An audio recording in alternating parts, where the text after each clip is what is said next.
Pass லவாத்தான் இக்திசாஸ் அல்லது bleak என சுருக்கமாக அழைக்கப்படும் பயண அனுமதிக்கு ஆலயங்களே நேரடியாக விண்ணப்பிக்க முடியும் என்ற பட்சத்தில் அதில் மூன்றாம் தரப்பின் தலையீடு எதற்கு என டத்தோ என் சிவகுமார் கேள்வி எழுப்பியுள்ளார்.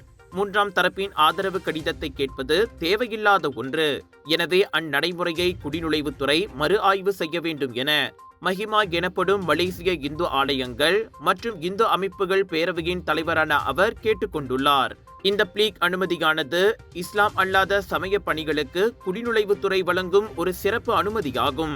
ஆள்பல பற்றாக்குறையால் நாட்டிலுள்ள பல இந்து ஆலயங்கள் தற்போது இந்த பிளீக் அனுமதியின் வாயிலாக இந்தியாவில் இருந்து குருக்கள், அர்ச்சகர்கள், வாத்திய கலைஞர்கள், பொது தொழிலாளிகள் போன்றவர்களின் சேவையை பெற்று வருகின்றன.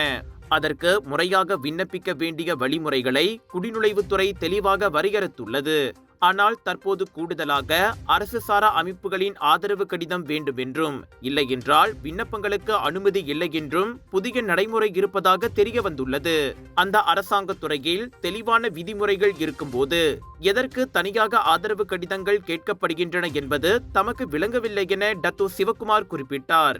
இப்படி மூன்றாம் தரப்பினரின் ஆதரவு கடிதம்தான் ஒரு பயண அனுமதி அங்கீகரிக்கப்படுவதையும் நிராகரிக்கப்படுவதையும் முடிவு செய்கிறது என்றால் ROF எனப்படும் சங்க பதிவிலாக்கா மற்றும் மாவட்ட நில அலுவலகங்களுக்கு என்ன வேலை இருக்கிறது என சிவகுமார் கேள்வி எழுப்பினார்.